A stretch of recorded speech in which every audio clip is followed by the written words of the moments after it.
The certified letter arrived on a Tuesday afternoon, and Marcus Webb nearly dropped his coffee when he read the first line. Notice of intent to remediate lake property. His lake, the one he personally excavated, permitted, and maintained for 17 years on his own 5-acre property. The HOA wanted to dredge it, drain it, completely claiming it was a community eyesore and potential mosquito breeding ground. Marcus, a 52-year-old environmental engineer who'd spent 3 decades working with the Army Corps of Engineers, read the letter 3 times. The HOA president's signature sat at the bottom, bold and confident. They'd scheduled the dredging for 2 weeks from today. They had contractors lined up. They had a plan. What they didn't have was the one thing that mattered most. But Marcus did. And when he realized what he was holding, the smile that crossed his weathered face was the same one his colleagues recognized just before he dismantled someone's illegally planned construction project. Tonight, everything was about to change. Where are you from? Tell us in the comments below. And if you're loving this story, hit that like button and subscribe for more incredible tales of justice served. Now, let's see exactly how this unfolded. This is a story in 3 parts. The violation that pushed a knowledgeable man too far. The confrontation where expertise became power. And the resolution where arrogance met it. Match in the form of paperwork they never knew existed. The first part takes you inside Marcus's 17-year journey with his property, from the back-breaking work of creating something beautiful to watching a newly elected HOA board try to destroy it. You'll feel his disbelief turn to fury as legal threats arrive, as his peaceful retirement project becomes a battleground, and as he realizes that reason won't work with people who've already made up their minds. The breaking point wasn't just about the lake.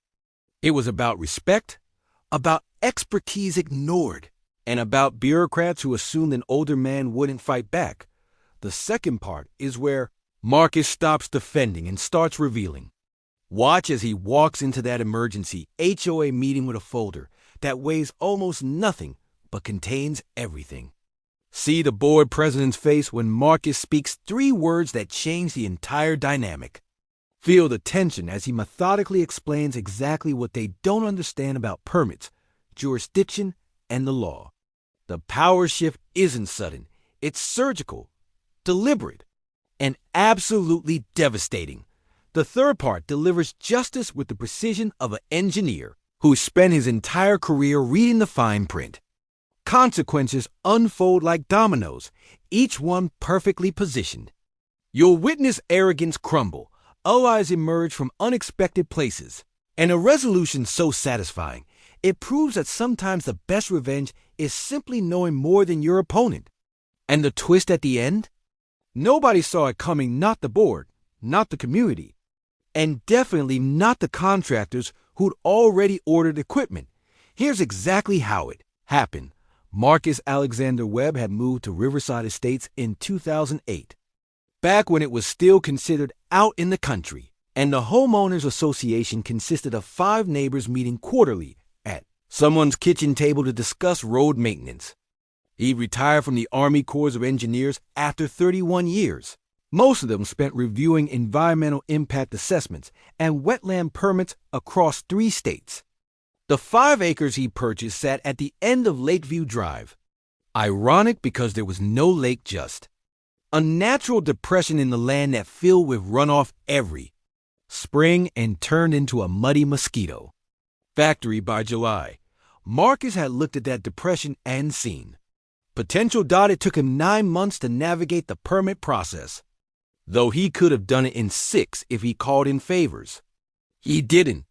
Marcus Webb believed in doing things right, following every regulation, crossing every T.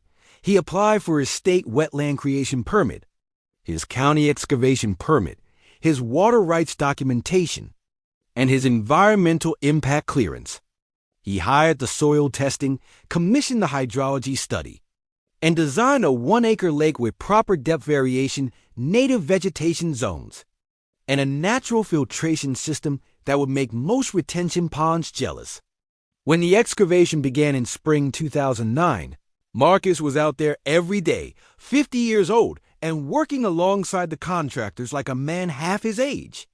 By August, the lake was full, stocked with bass and bluegill, and ringed with cattails and native grasses that attracted ducks, herons, and the occasional otter for 16 years. That lake was Marcus's pride. He maintained it, meticulously testing water quality monthly, managing vegetation, ensuring the outlet drain functioned properly during heavy rains. Neighbors loved walking past it. Kids came to fish with their parents on summer evenings.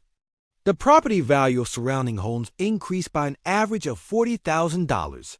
According to the 2019 county assessment, Marcus had the documentation because, well, he documented everything. That was what engineers did. Then came 2024, and Riverside Estates exploded. The country became desirable. New construction filled in every available lot. The population tripled in 18 months.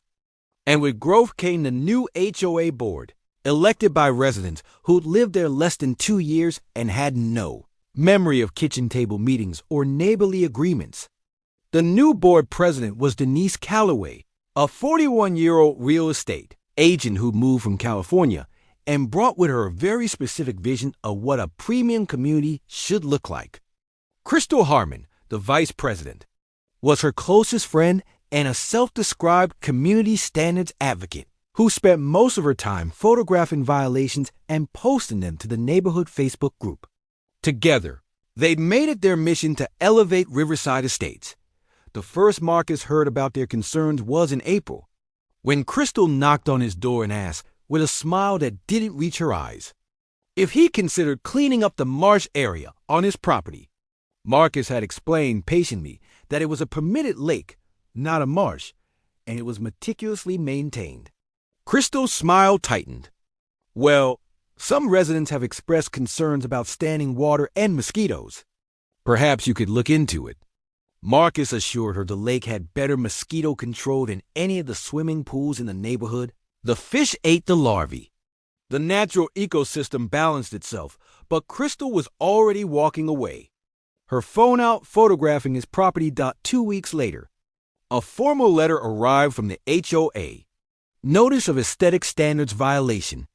The lake, according to the board, violated the community's landscaping guidelines by being inconsistent with the maintained appearance expected in a premium residential area. Marcus read it twice, then laughed out loud. His lake, which predated 90% of the houses in the neighborhood and was specifically permitted by the county, was now a violation of HOA standards that hadn't existed when he built it. He attended the next HOA meeting, bringing his permits, his environmental clearances, and his engineering credentials. He explained calmly and professionally that the lake was legal, beneficial to the community, and grandfathered under any reasonable interpretation of the guidelines. Denise listened with her arms crossed, then responded with words Marcus would never forget. "Mr. Webb, I appreciate your passion for your project, but times change. Communities evolve. What might have been acceptable in 2009 doesn't meet our standards today. The board has voted, and we believe remediation is necessary." Marcus felt something cold settle in his chest. Remediation? We're giving you 60 days to fill in the water feature and restore the area to a natural grass landscape consistent with neighboring properties. The meeting room went silent. Marcus stood slowly. That lake is permitted by the state and county. You have no authority.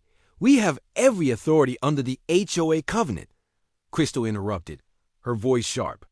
And if you don't comply, we'll be forced to take action ourselves and bill you for the work.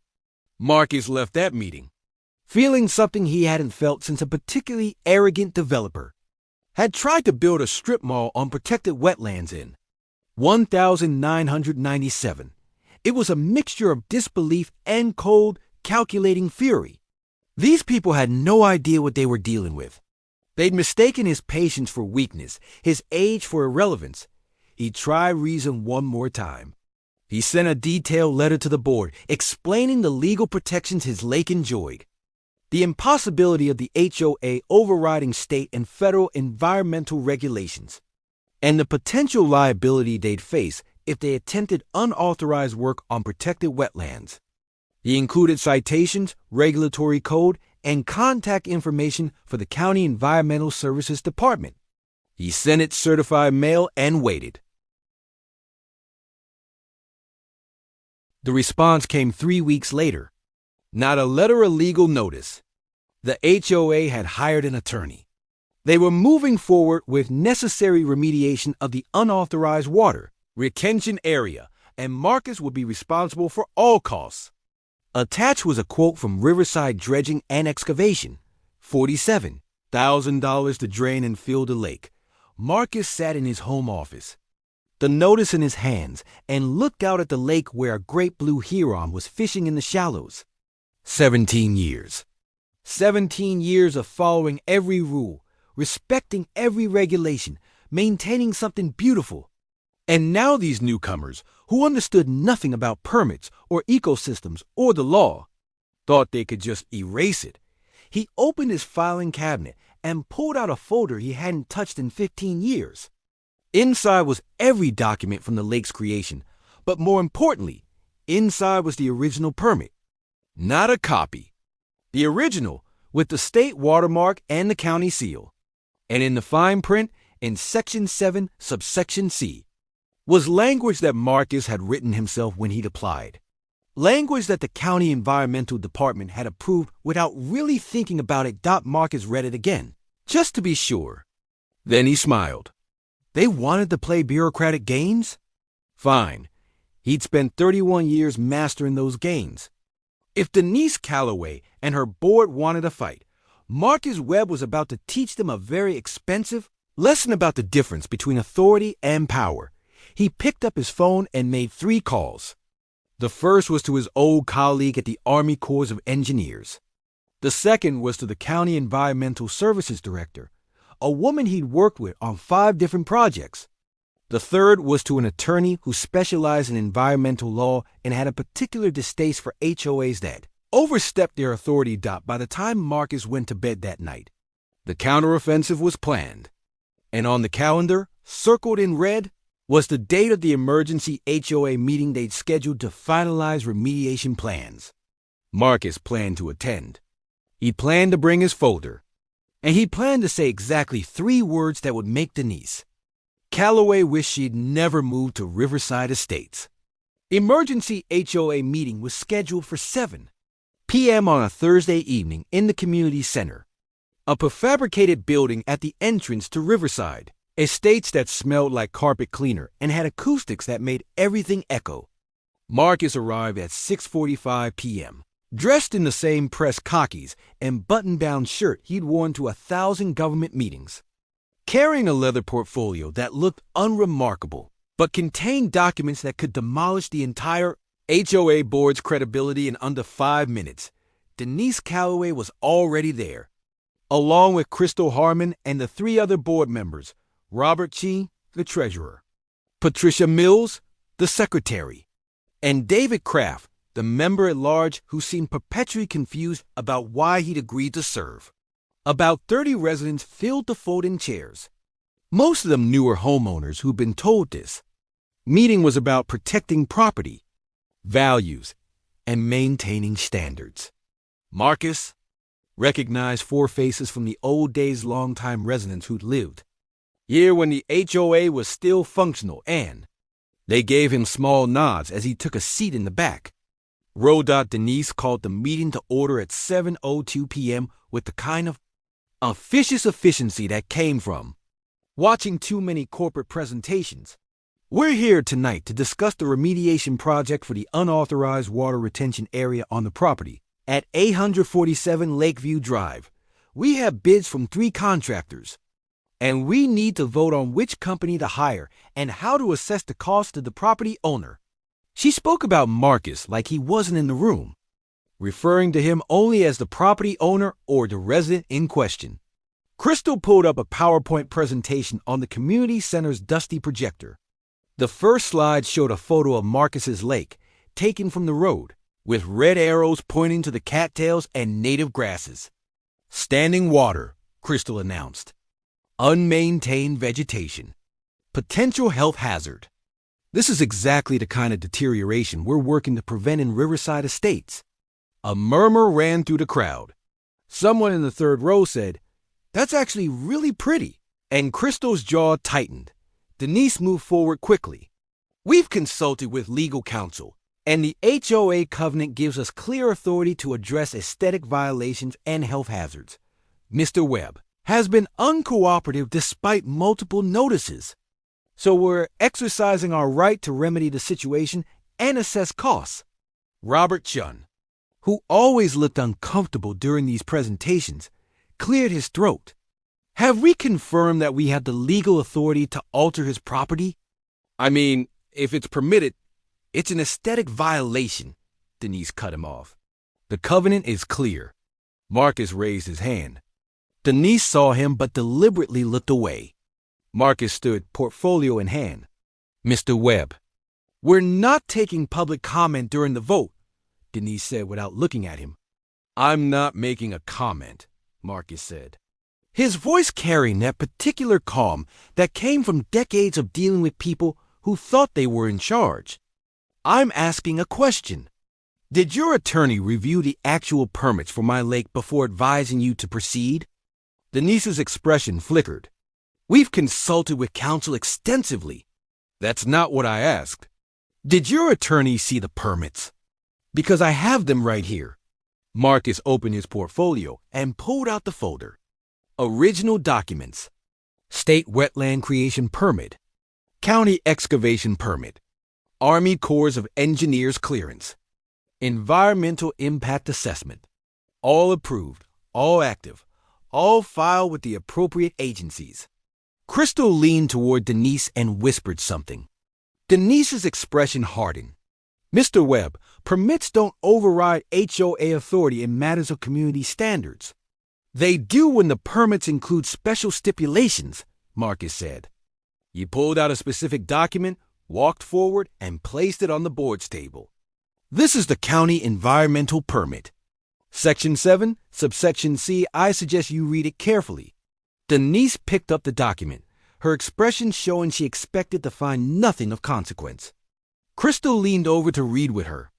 The room went completely silent. You could hear the fluorescent lights humming overhead. Marcus watched their faces change. Denise's confident smile faded. Crystal's eyes widened. They read it once, then again. "This can't be right," Denise said, her voice losing its commanding edge. "It's right," Marcus confirmed. "And it's been active since 2009. Robert Chun reached for the document. "What does it say?" Marcus turned to address the room, his voice clear and professional. "When I applied for my lake permit, I included a provision that's standard for private wetland creation projects.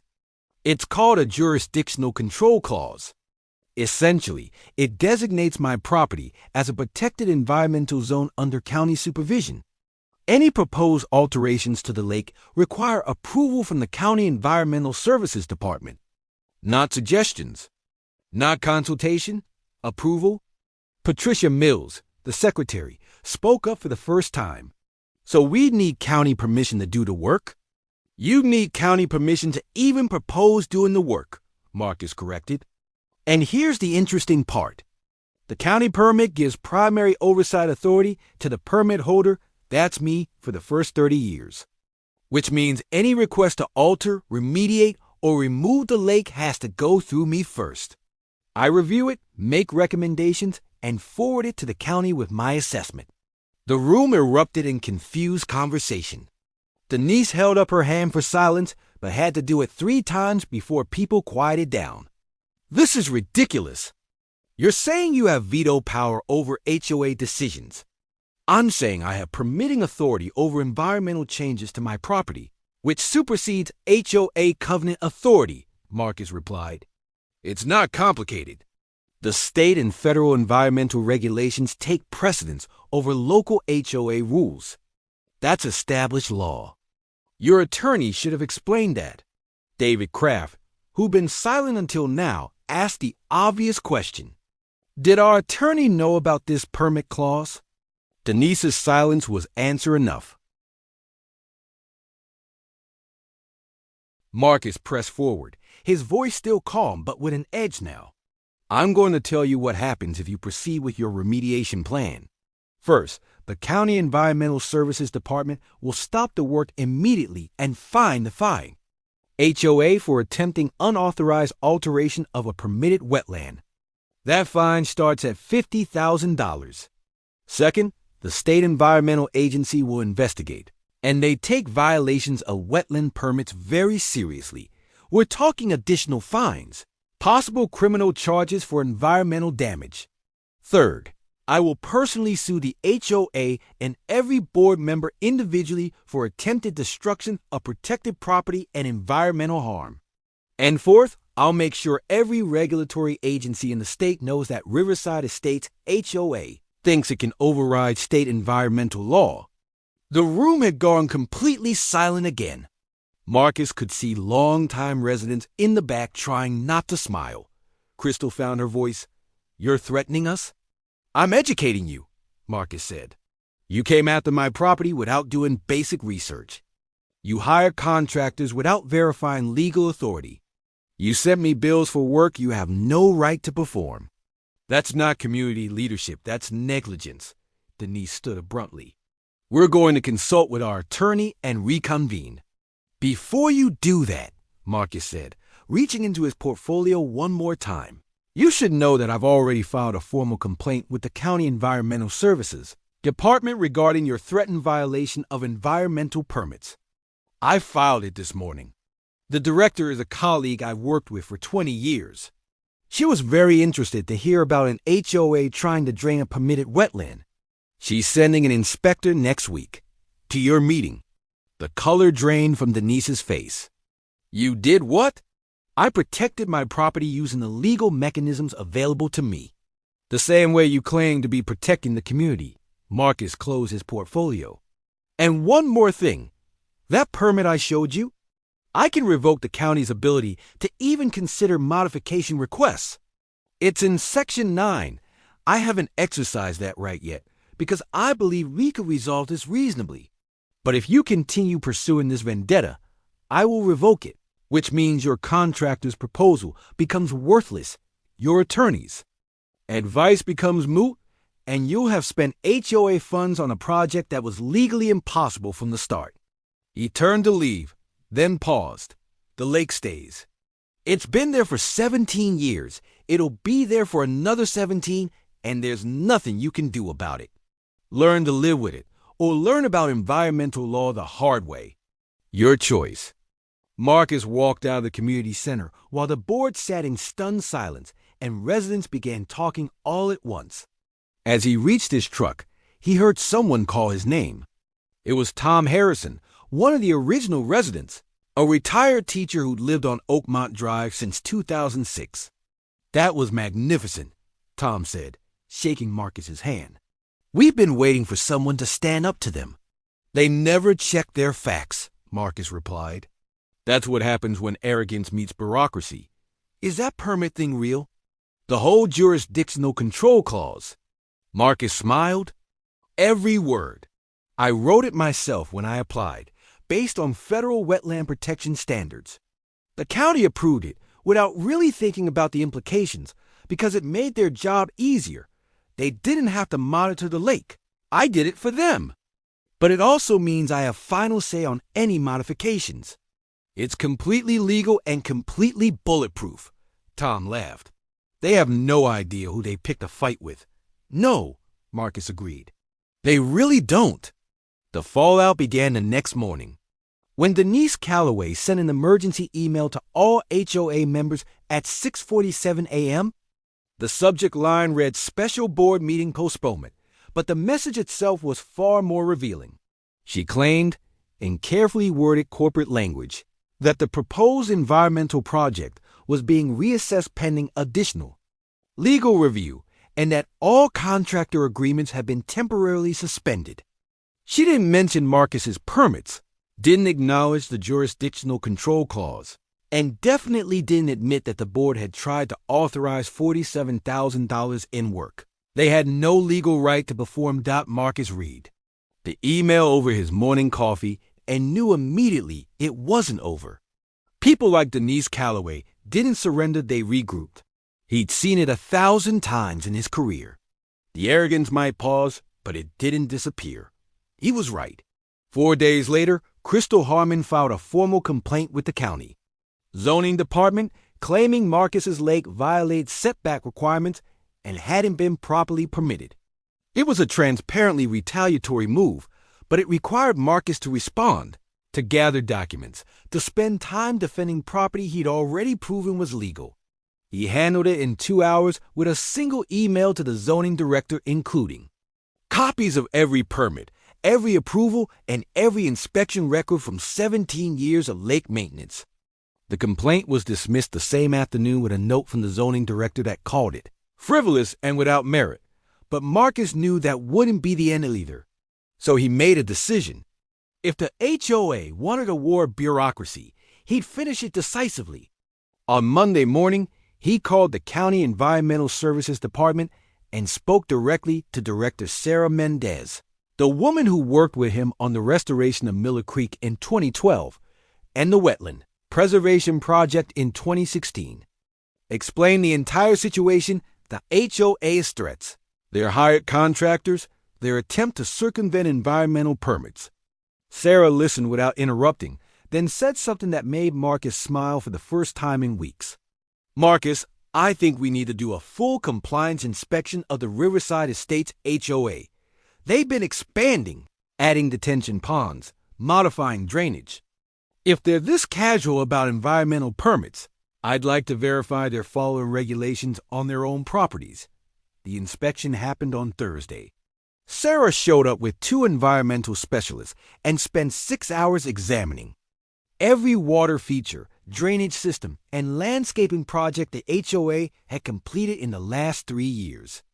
They found violations in 4 locations: an improperly permitted detention pond behind the community center, 2 modified drainage systems that redirected runoff into protected creek tributaries, and a landscaping project that had removed native vegetation from a designated conservation area.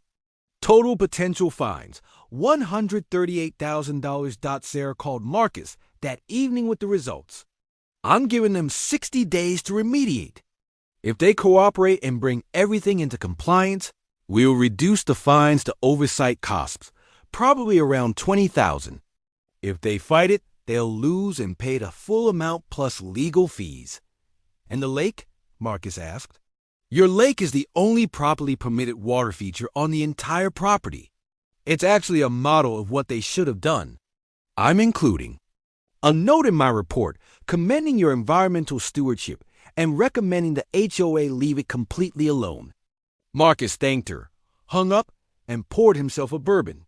He didn't usually drink before dinner, but tonight felt like an exception. The emergency HOA meeting happened 3 days later, not the confident board presentation from 2 weeks ago, but a quiet, tense gathering where Denise Calloway had to explain to increasingly angry residents that the HOA faced over $100,000 in environmental violations and that the county had specifically cited their harassment of Marcus Webb's legal lake as the reason for the comprehensive inspection.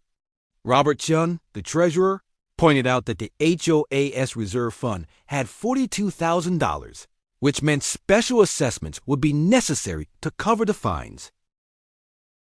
The shouting lasted 40 minutes. Patricia Mills, the secretary, resigned during the meeting.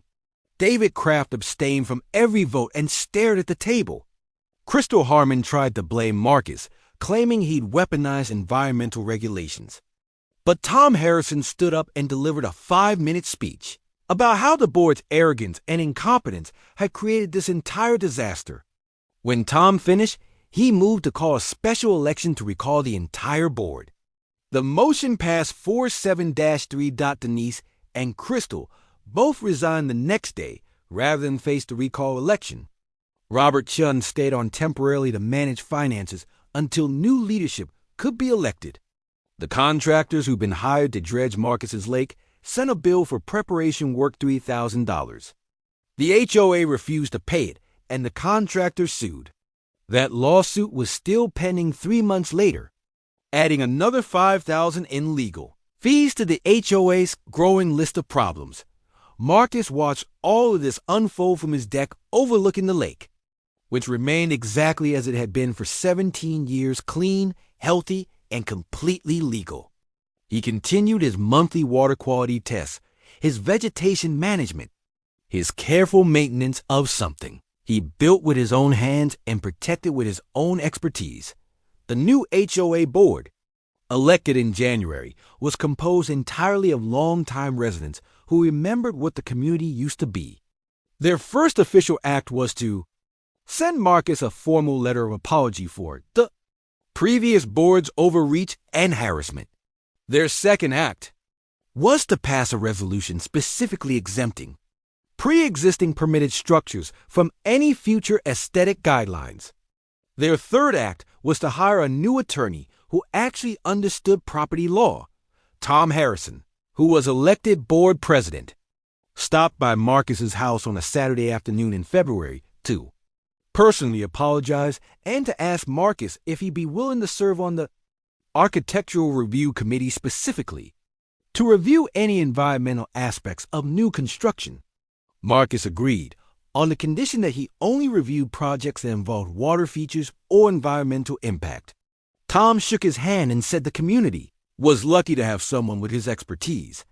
3 months after the confrontation, on a warm April evening, Marcus stood at the edge of his lake watching the sun set over water that reflected orange and gold. A pair of mallards paddled near the cattails.